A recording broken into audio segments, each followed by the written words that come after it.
সৌভাগ্যবান মনে করছেন মোহাম্মদ আশরাফুল।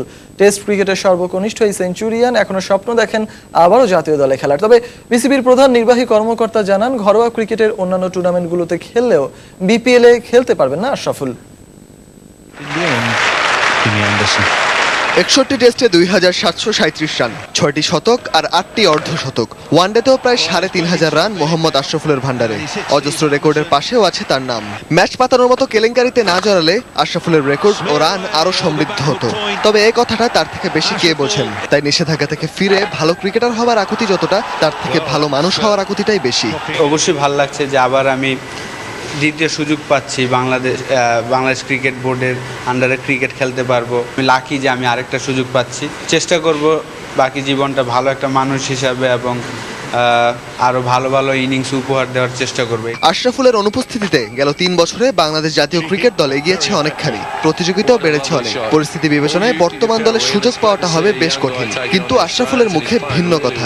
আমি যেই স্টাইলে খেলি, আমাদের ক্রিকেট কিন্তু ওই স্টাইলই খেলে, ডিফারেন্ট স্টাইলে কিন্তু খেলা হচ্ছে না। যেমন আমি পারবো না এরকম কিছু না। আমি বিশ্বাস করি যে আমি যদি সুস্থ থাকি আমি আরো 10 বছর ক্রিকেট খেলতে পারবো, এটা আমার বিশ্বাস। জাতীয় দলের যাত্রা বহুদূর। বিসিবির পক্ষ থেকে জানানো হয়, বিপিএলে খেলতে পারবেন না আশরাফুল। শুধু ন্যাশনাল ক্রিকেট লিগ ও ঢাকা প্রিমিয়ার লিগেই হয়তো জায়গা হবে বাংলাদেশের বহু জয়ের এই সারথীর। মোহাম্মদ আশরাফুল তার এগেইনস্টে যে স্যাংশনটা ছিল 13 আগস্ট 2016-তে শেষ হয়ে যাওয়ার কথা, এ ব্যাপারে কিছু কন্ডিশন ছিল। সেই কন্ডিশনগুলো সে ফুলফিল করলে আইসিসি থেকে একটা সার্টিফিকেট অফ গুড কন্ডাক্ট একটা বিষয় আছে, যেটা আমরা আইসিসির কাছে চেয়েছি এবং আমরা এটা আসলে দেন হয়তো সে will be available for any domestic competition except BPL টি20। বিসিবি এখন অপেক্ষায় আইসিসির থেকে আনুষ্ঠানিক প্রত্যয়নপত্রের। তারপরেই আসবে আশরাফুলের ক্রিকেট ভবিষ্যতের সিদ্ধান্ত। রায়হান মাসুদ, সময় সংবাদ, ঢাকা।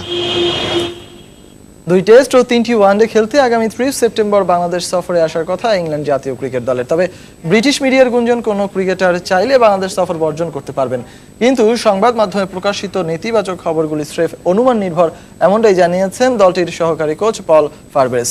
বাংলাদেশের নিরাপত্তা পরিস্থিতি পর্যবেক্ষণ করতে 3 সদস্যের ব্রিটিশ প্রতিনিধি দল আগামী 17 জুলাই ঢাকায় আসবেন। তাদের কাছ থেকে সবুজ সংকেত পেলে ঘোষণা করা হবে ইংল্যান্ডের স্কোয়াড। তবে ফারবেস জানান, এখন পর্যন্ত কেউই বলেননি যে বাংলাদেশ সফরে তিনি আগ্রহী নন।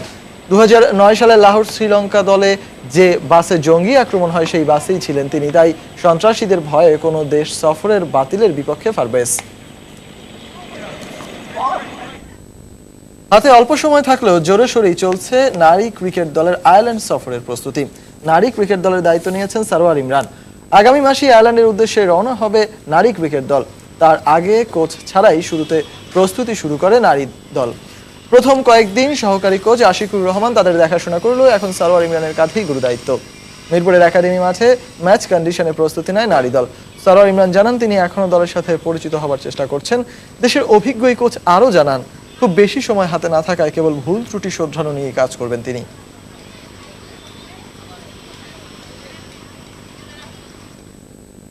2টা ওয়ানডে 2টা টি20 খেলতে আমরা যাচ্ছি। টিমটা মোটে কালকে আমি আসছি প্রথম।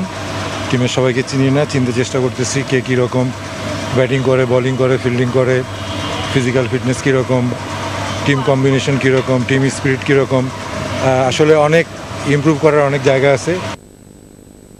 খেলার সময় আরও যা থাকছে।